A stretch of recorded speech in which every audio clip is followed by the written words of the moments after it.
Hi నమస్తే, welcome back to my channel Rama healthy recipes. ఈరోజు మనం చేసే రెసిపీ చాలా పాతకాలం నాటిదండి.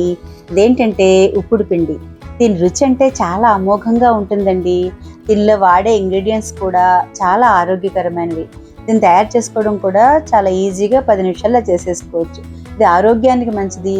మనం ఫాస్టింగ్ ఉన్నప్పుడు అప్పటికప్పుడు దీన్ని చేసేసుకొని చాలా హ్యాపీగా తినొచ్చు. ఇందులో ఉల్లి వెల్లుల్లి ఏమి ఉండవు కాబట్టి ఫాస్టింగ్ చేసుకున్నప్పుడు చాలా బాగుంటుంది.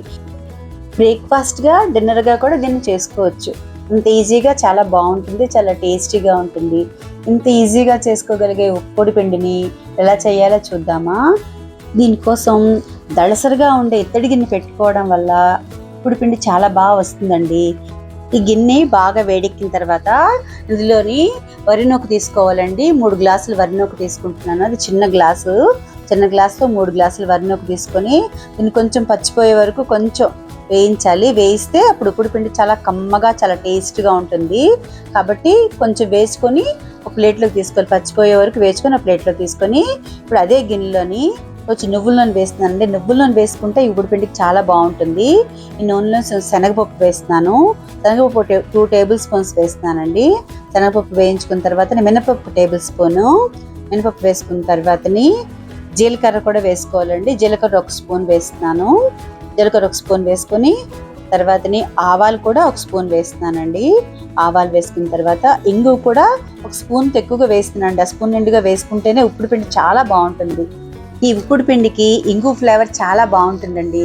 తర్వాత ఎండుమిర్చి వేస్తున్నాను. ఎండుమిర్చి ఒక 3 కాయలు వేసానండి.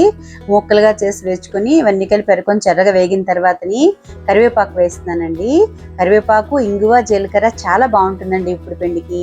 ఇవన్నీ కూడా బాగా ఎర్రగా వేయించుకోవాలి, మాడకూడదు. బాగా రెడ్గా ఎర్రగా వేగాలి.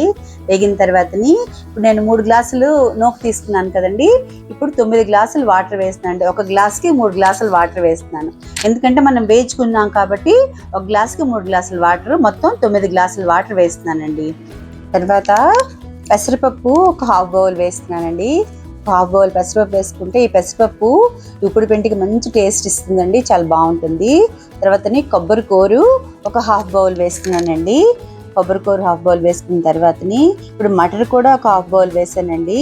మటర్ కూడా అన్ని వేసేసుకున్న తర్వాతని మూత పెట్టి ఈ వాటర్ని బాగా మరగనివ్వాలి. బాగా మరిగిన తర్వాతని అప్పుడు చూసారా బాగా పొంగు వస్తున్నది కదా. బాగా మరిగిన తర్వాత ఇప్పుడు సాల్ట్ వేస్తున్నానండి. ఒక గ్లాస్కి 1 స్పూన్ చొప్పున 3 గ్లాసులకి 3 స్పూన్లు సాల్ట్ వేస్తున్నానండి. 3 స్పూన్స్ సాల్ట్ వేసుకున్న తర్వాతని బాగా మరిగిన తర్వాత బాగా కలుపుకొని అప్పుడు మనం వేయించి పక్కన పెట్టుకుని ఉంచుకున్న నూకని ఇందులో వేసుకుని బాగా కలుపుకోవాలి. ఉండలు కట్టకుండా బాగా శుభ్రంగా నీట్గా కలుపుకోవాలి. కలుపుకున్న తర్వాత చూసారు ఎంత కలర్ఫుల్గా ఉందని. పోపు కూడా బాగా రెడ్గా వేగింది.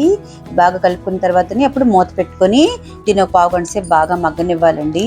మధ్యలో ఒకసారి కలుపుకోవడం వల్ల పోపు అంతా ఒక దగ్గరికి కాకుండా మొత్తం స్ప్రెడ్ అయ్యి బాగా కలుస్తుంది. అందువల్ల బాగా కలుపుకొని ఒకసారి మూత పెట్టుకొని బాగా మరొక 1/2 గంట సేపు బాగా మగ్గనివ్వాలండి. ఉప్మా అంతాను 10 నిమిషాల తర్వాత ఉప్మా అంతా బాగా మగ్గిపోయిందండి. చూడండి, చూసావు బాగా మగ్గిపోయింది. ఉప్మా అంతాను బాగా సాఫ్ట్గా అయిపోయింది. ఇది మనం కలుపుకుంటే విడివిడిగా బాగా వస్తుంది. పెసరపప్పు, కొబ్బరి అన్నీ ఉండడం వల్ల చాలా టేస్ట్గా కూడా ఉంటుంది. ఈ ఉప్పుడు పిండిని డిన్నర్గా చేసుకోవచ్చు, బ్రేక్ఫాస్ట్గా చేసుకోవచ్చు. ఎలా చేసుకున్నా కమ్మగా చాలా బాగుంటుంది. ఈ ఉప్పుడు పిండిలోకి కొత్త ఆవకాయ చాలా బాగుంటుంది, మాగాయ బాగుంటుంది, టమాటా ఆవకాయ కానీ టమాటా పచ్చడి కానీ ఏది వేసుకున్నా బాగుంటుంది. ఇంత ఈజీగా ఉండే ఉప్పుడు పిండిని మీరు కూడా ట్రై చేసి మీకు ఎలా కుదిరింది అన్నది కామెంట్ సెక్షన్లో నాతో షేర్ చేయడం మర్చిపోవద్దు. మీకు ఈ వీడియో కనుక నచ్చితే లైక్ చేయండి, మీ ఫ్రెండ్స్కి రిలేటివ్స్కి షేర్ చేయండి. మరిన్ని టేస్టీ సింపుల్ హెల్దీ రెసిపీస్ కోసం రమా హెల్దీ రెసిపీస్ ఛానల్ని సబ్స్క్రైబ్ చేసుకోండి. Thank you for watching. Thank you.